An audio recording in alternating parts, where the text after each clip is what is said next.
A sudden wave of dizziness washed over her, and Alyssa leaned against the counter, closing her eyes. It wasn't the first time this week. A tiny, hopeful flutter began in her chest. Could it be? She and John had often talked about expanding their family, but with 4 little ones already, they decided to let God lead. Later that evening, as the last of the girls was tucked into bed, Alyssa found John on the porch swing, the crickets chirping a lullaby around them. "John," she began, her voice a little shaky, I think we might be having another baby." John's eyes, usually so calm, widened in surprise, then softened into a joyful smile. He pulled her into a hug, a silent prayer of gratitude passing between them. The thought of another tiny life joining their family was both exhilarating and a little daunting. More late-night feedings, more laundry, more love to give. Their home, already bursting with laughter and noise, was about to get a little fuller, a little louder, and a lot more blessed.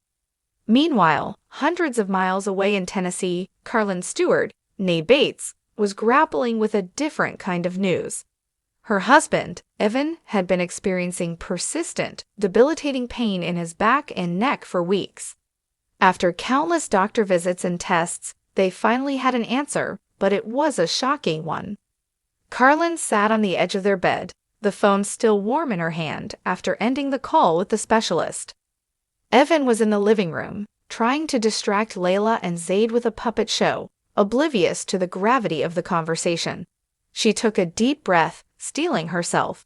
"Evan," she called softly, and he came in, his smile fading as he saw her serious expression. "The doctor called. They found a significant issue with your disc. You need surgery. Soon." The words hung in the air, heavy and unexpected. Evan, usually so jovial and full of energy, paled.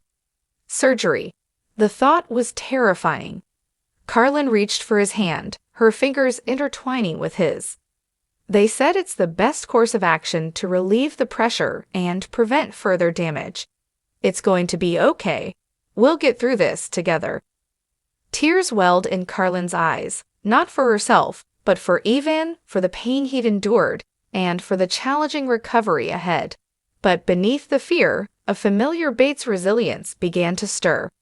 They were a family built on faith and support, and they would lean on each other, just as they always had. 2 Bates sisters, 2 very different, yet equally life-altering announcements. Life, in its unpredictable beauty, continued to unfold, bringing both new beginnings and unexpected trials, but always, always wrapped in the enduring strength of family.